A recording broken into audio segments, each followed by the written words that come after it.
This is 5 in 10 from Skywatch TV for Thursday, September 7th, 2023. I'm Derek Gilbert. You'll find us back on YouTube again, youtube.com at 5 in 10. Subscribe and share if YouTube is your preferred method of watching this program. But then please download our app to guarantee we don't get canceled again. I'll give you details on the free Skywatch TV app before the end of this program. Topic number 5 today, revenge of the deep state. The former head of the Proud Boys, Enrique Tarrio, former chairman of the Florida-based group, accused of being the mastermind of the attack on the Capitol, or the riot at the Capitol on January 6th. It's described as an attack by the corporate media. This was January 6, 2021, of course, what I'm talking about. He was sentenced to 22 years in federal prison by U.S. District Judge Timothy Kelly. 22 years in prison. The 39-year-old Tarrio received the longest prison term among all of the January 6 defendants to date, eclipsing the previous record of 18 years given to Oath Keepers founder Stuart Rhodes back in May. Tarrio's co-defendant, Ethan Nordine, September 1st, was also sentenced to about 18 years. Tarrio, the last of his trial group to be handed a sentence by Judge Kelly, who was appointed by former President Trump. Nordine, again, 18 years. Joe Biggs, 17 years. Zach Rail, 15 years. Dominic Pezzola, 10 years. Federal prosecutors wanted a 33-year term, interestingly. That number has some significance in the occult world. Anyway, federal prosecutors described Tarrio as a naturally charismatic leader, savvy propagandist, and celebrity chairman of the National Proud Boys organization, end quote. What Tarrio actually exhibited was an ability to motivate protests against the deep state, and the elites don't like that. It's the same reason they're going after Donald Trump with lawfare, again, the legal equivalent of throwing spaghetti at the wall to see what sticks.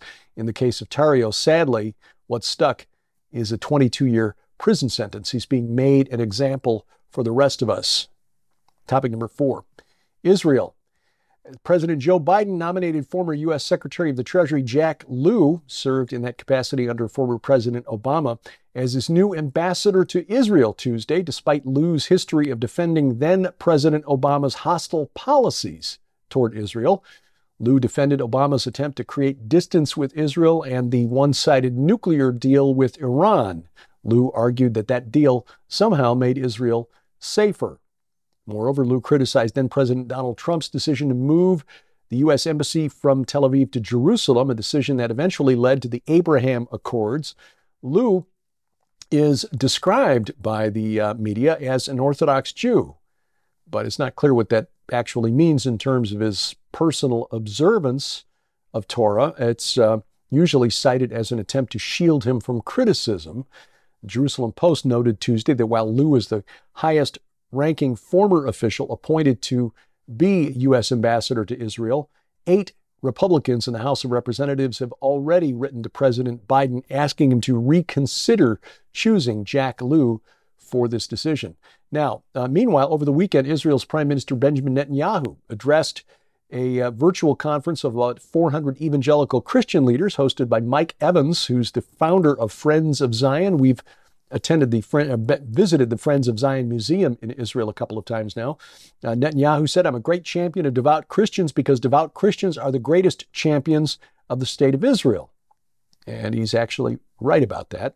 Evans asked on behalf of his Christian listeners if it was safe to visit Israel. This because of a recent increase in tension between Jews and Christians in Israel. Netanyahu responded, "I heard 2 American friends talking, and one of them asked, 'Is it safe to visit Israel?' And the other answered, 'Well, you know, once you get past JFK Airport, it's fine.'" End quote. Netanyahu was kind of joking, but kind of not. Yes, it is safe to visit Israel if you're a Christian.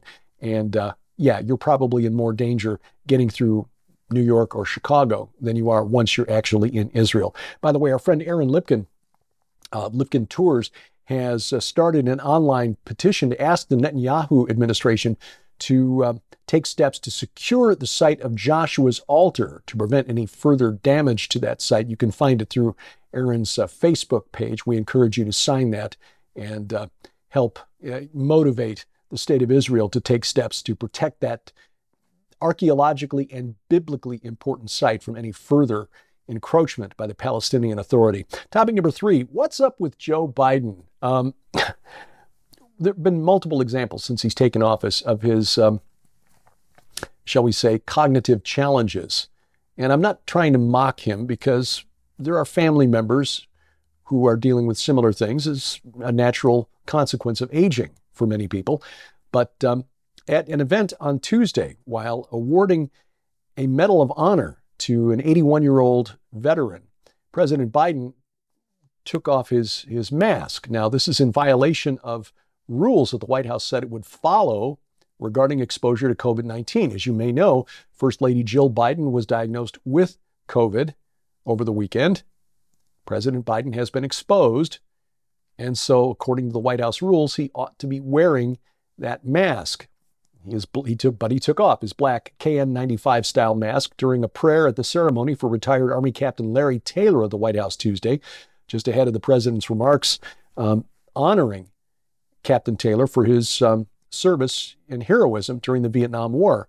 Now, both men, being in their 80s, are considered at elevated risk from COVID-19 because of their age. And so, well, both men really should have been masked according to the rules of the White House. Now, I say that recognizing that actual data shows that masks do virtually nothing to slow the spread of respiratory viruses like SARS-CoV-2. But having said that, the unmasked president, after fastening the award around Captain Taylor's neck, shook his hand and then abruptly exited the ceremony before the ceremony was complete. I mean, President Biden just bolted the room. So there are 2 takeaways from this. Number 1, the White House understands that COVID-19 is not nearly as dangerous as the media would like us to believe, because if they had, first of all, President Biden wouldn't have been at the ceremony to expose Captain Taylor. Secondly, President Biden obviously not capable of remembering what he's supposed to be doing for longer than 10 minutes at a time. Because again, he left the ceremony in the middle before the ceremony for Captain Taylor was complete. Topic number 2, credit crash. Are credit cards about to sink the U.S. economy? You can see what the graphic artist did there, Statue of Liberty holding a credit card underwater. According to new data from Vantage Score, members of various generations here of Americans, Gen Z, Millennials, Gen X, Baby Boomers, people with a credit score between 300 and 600, or subprime credit scores, have experienced now a delinquency rate of 10.6%. That's 30 to 59 days past due on credit card bills in July of this year. Now, that is up from 9.3% last year. Again, up from 9.3 to 10.6% year over year. For prime borrowers, people with good credit, the delinquency rate was just 0.15% in July, just up slightly from 0.14% in July of 2022. Now, among the top 100 banks, delinquency rate was 2.63% in the second quarter. That's up from 1.71% a year ago. This is according to the Federal Reserve Bank, which notes that more than 80% of consumers in the U.S. have credit cards. And of that, nearly half, about 48%, more than half actually, 48% of American consumers carrying a balance month to month on the credit cards. Total credit card debt has exceeded $1 trillion for the first time in American history. The average credit card balance in the same quarter rising by 20% year over year to nearly $6,000. That is the highest level in about a decade. According to analyst Ted Rossman of Bankrate, this could mean trouble. Quote, half of credit card holders pay in full every month and avoid interest, and life is great. They get rewards and buyer protection and all these benefits. But the other half, more or less, is carrying debt at an average interest rate north of 20%, which is the highest we've ever seen, end quote. That could mean trouble coming for the U.S. economy, especially as student loan debts payments will begin again here in a month or so, and budgets suddenly have to accommodate those the return of those payments. Coming up, a shocking fish story. That's next on 5 and 10. There is an all-out war being waged on the minds of an entire generation of today's young people. State lawmakers are now questioning how 70 foster kids can go missing. They have convinced us in the West that children are a burden. Birth rates are below replacement levels just about everywhere in the Northern Hemisphere. People would have to be utterly blind or insane not to recognize the current heartbreaking onslaught against our most vulnerable citizens, our children. Children who have been thrown up against walls and locked in closets. Children who hide under their beds in fear and whose nightmares are real. Children who have been beaten with 2x4s, whipped with bicycle chains, and burned with cigarette butts. Children living in foster care are 4 to 5 times more likely to commit suicide than those who are not. An agenda to submit our current generation of children to a fate far worse than death is being carried out. I was 5 years old. I was doing dishes. My mom was so mad. She had picked up one of the steak knives and shoved it through my hand and just walked away. Who will stand in the gap for these children? These are real lives.